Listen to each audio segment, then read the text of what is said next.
yelling, or somebody yelled and said, Bebe got shot. That's what they used to call my son, Bebe.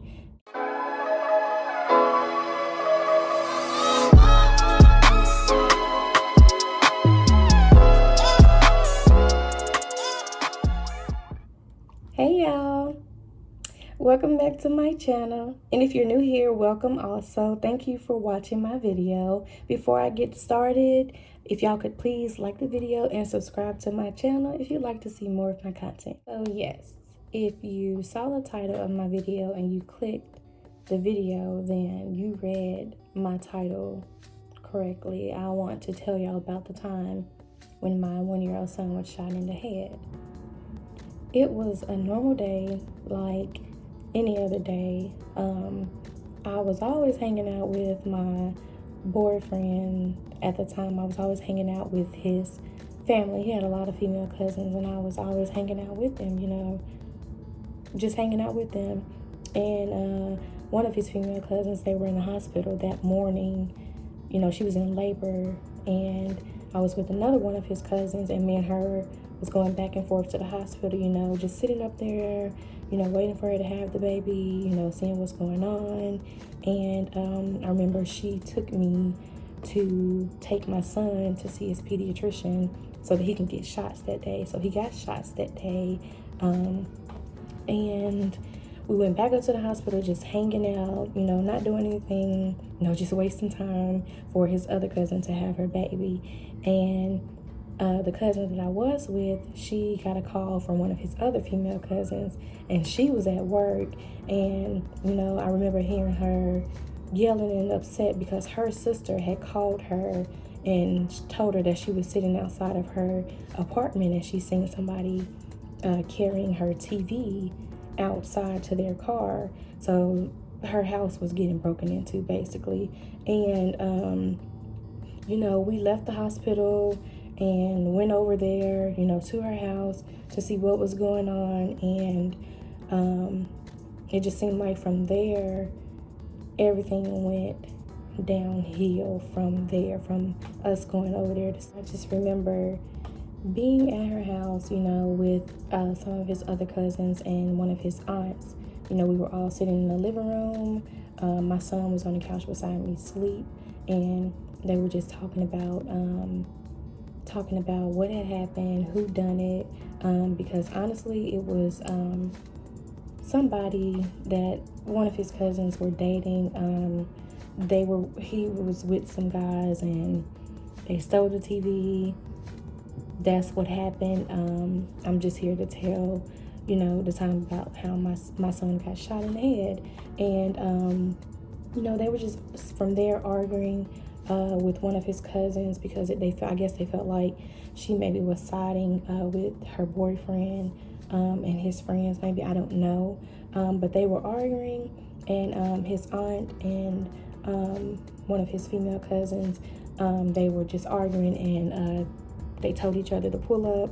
She pulled up, they went outside, and they started fighting. And I remember going to the door to break them up from fighting, and I was trying to break them up from fighting, and it just escalated even more from there. Some of, I guess the guy, that actually was a part of it, he pulled up in another car with somebody else, and I just remember standing outside because, again, I was out there trying to break them up from fighting. I just didn't want things to get out of hand, and they were fighting, and a car pulled up, and I just remember seeing a gun being stuck out the window, and it's like I froze, and I was like, oh my God. And I just took off running into one of the apartment buildings, and I heard a shot. And I actually ran into the building, and his aunt was behind me, and she was trying to push me into the closet or whatever. She was trying to get in behind me. And, I just remember, us waiting for a little bit before we actually went back outside, to see if everybody was okay. And the girl that his cousin that I was with earlier at the hospital, I just remember her yelling, or somebody yelled and said, Bebe got shot. That's what they used to call my son, Bebe And I remember like hitting his aunt in the back and saying, like yelling, no, like, oh my God. And I just remember seeing the girl that I was with at the hospital. She was holding my son by the arms, and he was just screaming and crying, and everybody was screaming and crying. And I'm just like, oh my God, like I couldn't hold him. I just couldn't hold him. So she kept holding him, and I grabbed the phone. I called 911, and they came. I called my boyfriend to let him know, and it was just a mess, y'all. I could not hold my son while he was shot.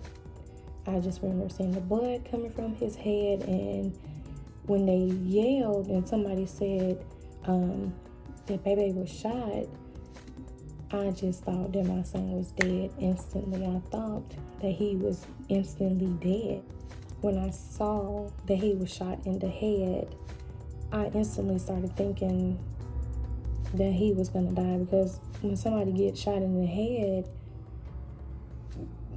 they usually don't make it. So I just really thought that my son was about to die, like within seconds. And once the ambulance got there, my boyfriend got there, his dad got there, and I was falling out, like fainting, just from seeing him, like that. And the paramedics were asking for towels, so I ran and grabbed towels, and I remember those towels, how they looked. They were decorative towels. I gave them to the paramedics, and my boyfriend was laid out on the floor crying and toe up. I was toe up, and the paramedics and the police was just trying to ask questions, like what happened, and the obvious questions.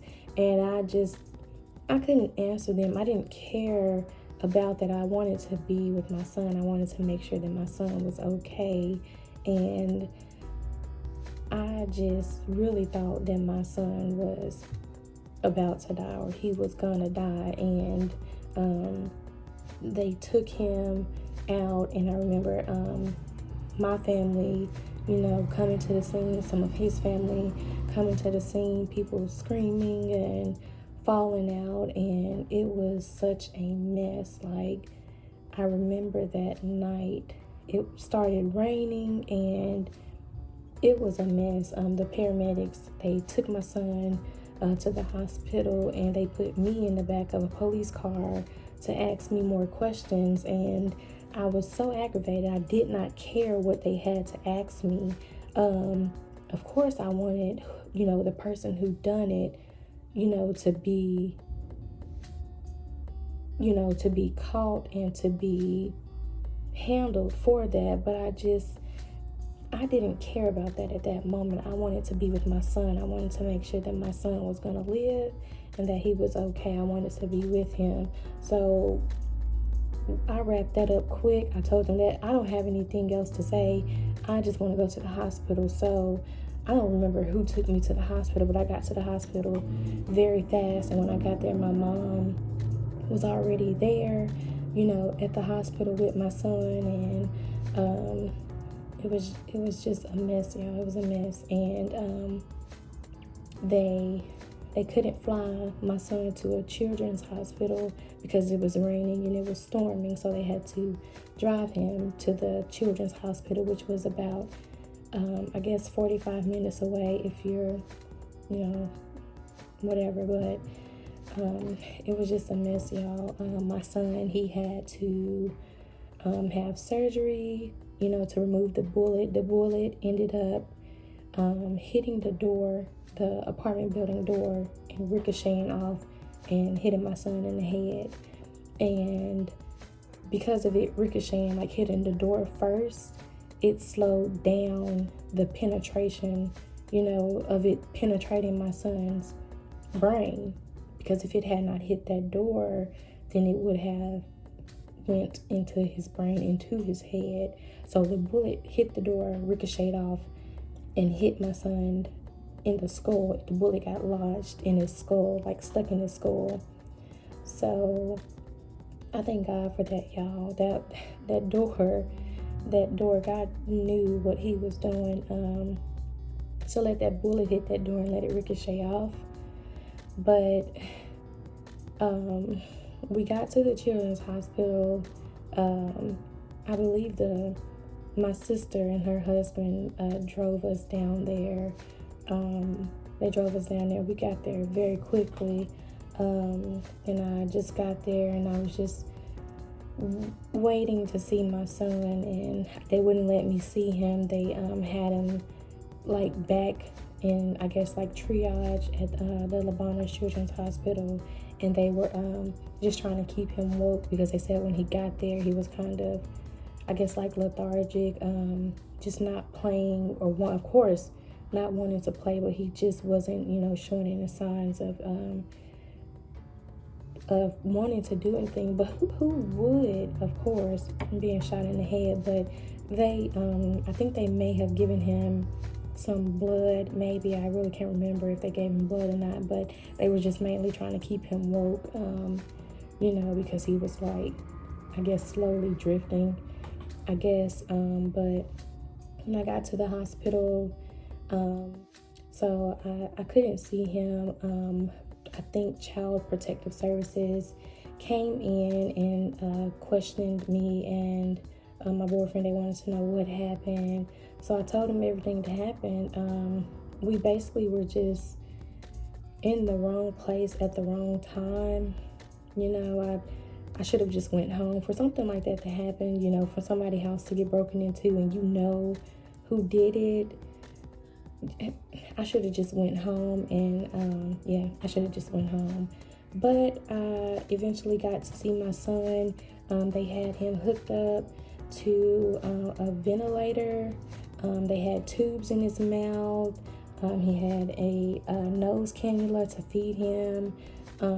They had him sedated because he kept tugging at his tubes and cords and stuff.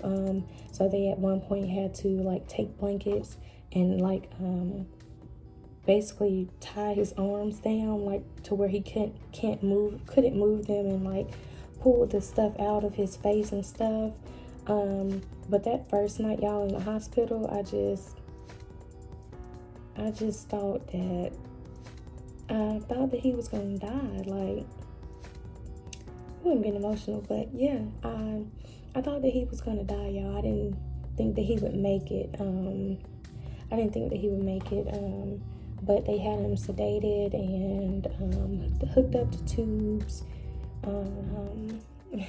They had him hooked up to tubes, and I just remember kissing him and rubbing his head and just holding his hand and just not wanting to let him go.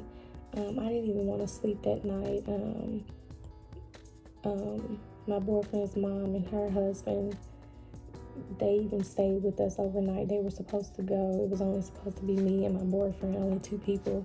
But they ended up staying as well. Nobody wanted to leave him. And, I'm telling you, it was just something scary. So, but the next day, we, found out what we needed to do, what type of surgery or how they were going to do surgery. They were going to perform surgery to remove the bullet from his skull.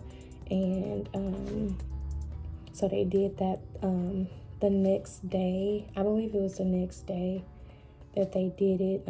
He was in surgery for a couple of hours, and we were in the waiting room. We were praying. We even prayed with another family. It was just a time for us to really call on God and really have faith and trust God to bring my son out of that. And so my son made it through surgery, and I was able to see him. I was the first one to go in there, and I remember slipping and falling, y'all. They had mopped the floors, and I slipped and I fell, and I didn't care. I got right back up and kept going to that room to see my son, y'all. But from there, he was progressing slowly. They still had to keep him sedated because he kept pulling out his tubes. He pulled out one of his tubes and made one of his lungs collapse. So I don't think he had pneumonia.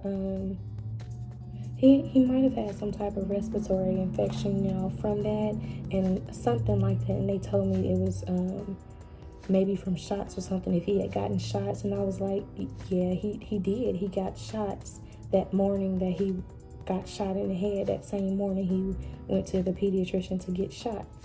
And so from there, we just kept praying, and I just kept talking to God. I had never talked to God the way that I did when my son was shot. Like that changed my life, y'all. I told God that if he healed my son, if he saved my son's life and let him live, that I would turn my life around and that I would live for him, y'all.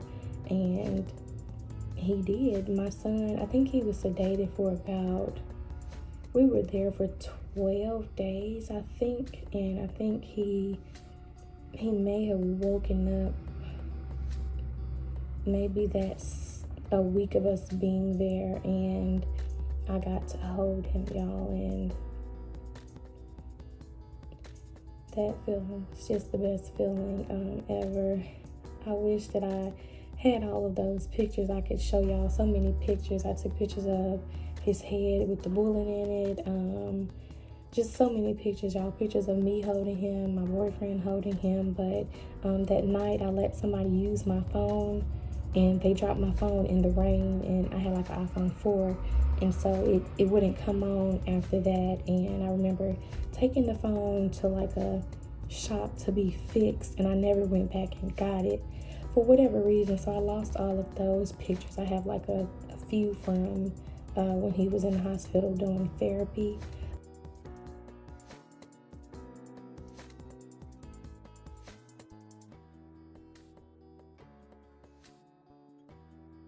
My son had to learn how to walk again, so he did a little bit of physical therapy.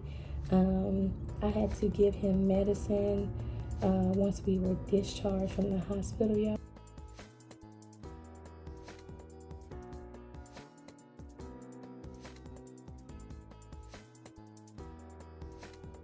Once they discharged him, it was the best day ever, y'all. The best day ever. I was so happy to get out of there, so happy to leave with my son. I had to give him medicine and like wean him off of the drugs, because they had him on some drugs, for pain and stuff and sedation and stuff. So y'all, I'm telling you, that was just a lesson learned. I'm telling you, from there, I don't hang out. I have not hung out. I stopped it. If anything was going on, any type of drama with anybody, I'm taking mine and myself, and we finna go, because I don't have time for that. Like, that was a lesson learned. Like, I really thought that I was gonna lose my son, because when somebody gets shot in the head, you instantly think that they gonna die, they're not gonna make it. And I don't mean to say that in a bad way, but I just thought that I was gonna lose my son. So yeah, I told y'all that I told God that I would turn my life around, that if he saved my son and let him live, that I would live for him. And that's what I'm doing, y'all. I have not looked back. That was June 17th, 2013, and I have been saved ever since, y'all. I turned my life around for good. Like, I love my kids, and my son now, he is 8 years old, y'all. He was 1 at the time. He was a fresh one. He turned 1 May 25th, 2013, and he got shot June 17th, 2013. So it was such a scary time, y'all. But if y'all have kids, even if you don't have kids, just be safe. Know when to leave, and if something is going on. And again, I still love the family, my boyfriend's family. He's now my husband. I love them dearly, and I had to forgive myself, y'all, because at one point I blamed myself. I really beat myself up for being in that situation. I feel like, and I know I should have took myself and my child and just went home, or even to my sister's house, because one of my sisters lived in the same area, as us, because I could have went to her house. But that was a lesson learned, y'all. I learned my lesson that day. I hate that that had to happen, but I learned my lesson. I learned my lesson. I forgive myself for that. I've been forgave myself for that. So yeah, y'all, that is what happened. My 1-year-old son was shot in the head by a stray bullet. So now he's 8 years old. He's healthy. He's hyper. No brain damage, y'all. He has no brain damage, none whatsoever. He's smart, silly, aggravating, but I love him, y'all. So I thank God for that. He's a miracle. My son is a miracle. God is a miracle worker. And I owe God my life and all the praise, all the glory, and all the honor. So y'all be blessed. And thanks for watching. If you watched this testimony, this story of when my son was shot in the head by a stray bullet, don't forget, y'all, to like this video. You can share it if you want, but like this video, leave a comment if you like, and subscribe to my channel, y'all, if you would like to see more of my content. Thanks for watching, y'all. Bye.